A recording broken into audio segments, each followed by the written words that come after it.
मैं एक और बात कहना चाहता हूं, एक थोड़े इस विषय के ऊपर। माननीय खड़गे जी ने कल एक विषय कहा था कि साइंटिफिक होने की बात करनी चाहिए। जब हम साइंटिफिक की बात करते हैं तो मैं याद दिलाना चाहता हूं, श्री राम जन्मभूमि का जो मंदिर बना है ना, उसमें एक बड़ा साइंटिफिक एंगल आया है। वो क्या है कि रामनवमी के दिन उनके मस्तक के ऊपर सूर्य तिलक होगा। अब इसके लिए सबसे पहले किस चीज की जरूरत है? जो प्लैनेटरी पोजीशन थी कि अर्थ का जो एंगल होगा सूर्य के साथ उस पर्टिकुलर दिन कैसे होगा, तो इसमें 3 इंस्टीट्यूट ने काम किया है। इंस्टीट्यूट ऑफ एस्ट्रोफिजिक्स बेंगलोर ने, जिसने उस पूरे एस्ट्रोनॉमिकल कैलकुलेशन को सटीक ढंग से किया है। दूसरा है central building research institute Roorkee, जिसने कि उसकी व्यवस्था बनाने का काम किया। और तीसरी एक प्राइवेट कंपनी है जिसने वो कॉन्वेक्स लेंसेस के थ्रू कैसे वो अंदर आएगा और ठीक उसी बिंदु के ऊपर उस दिन केंद्रित होगा, ये व्यवस्था की है। मगर मैं अपने विरोधियों को बताना चाहता हूं, आज तो एस्ट्रोफिजिक्स का इंस्टीट्यूट है, आज तो हमारे पास इतनी टेक्नोलॉजी है, मगर यही तो कोणार्क के सूर्य मंदिर में भी था।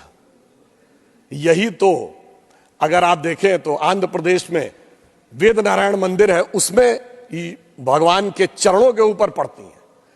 कोल्हापुर में महालक्ष्मी का मंदिर है महाराष्ट्र में, उसमें 3 दिन के लिए इक्विनॉक्सेस आते हैं तो देवी के मस्तक से लेकर चरणों तक चले जाते हैं।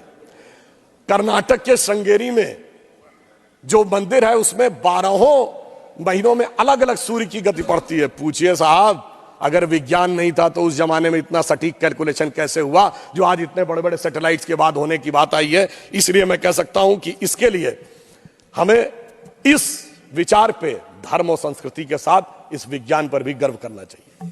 वैसे मैं एक और बात कहना चाहता हूं,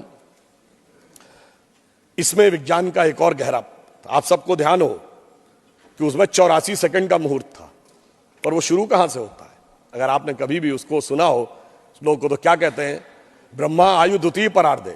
द्वितीय परार्ध ब्रह्मा की आयु मतलब 155 ट्रिलियन ईयर्स। वैसे बिग बैंग थ्योरी कहती है कि 14 बिलियन ईयर पहले दुनिया बनी। तो मैं बता देना चाहता हूं कि जेम्स वेब टेलीस्कोप में जो नई फाइंडिंग की है उसमें बहुत सी गैलेक्सीज ऐसी आई हैं जो 14 बिलियन से आगे की आ रही हैं। तो now that theory has become debatable. फिर वहां से आते हैं श्वेतवारा कल्प यानी 1.97 बिलियन ईयर्स। फिर आते हैं वैवस्वत मनवंतरे, फिर आते हैं कलयुग यानी 5125 ईयर्स। फिर आते हैं विक्रम संवत में 2081 साल। फिर आते हैं वर्ष में, वर्ष के भाग में, उत्तरायण सूर्य में। फिर आते हैं महीने में, और उसके बाद वार नक्षत्र होते हुए 84 सेकंड तक। मैं कहना चाहता हूं ये भारत की सनातन यात्रा है जो 155 ट्रिलियन ईयर से लेकर सटीक कैलकुलेशन 84 सेकंड तक का करती है। मुझे लगता है दुनिया में कोई धर्म संस्कृति ऐसी नहीं होगी जो इस प्रकार का करने की क्षमता रखती हो, वो सिर्फ हमारे यहां।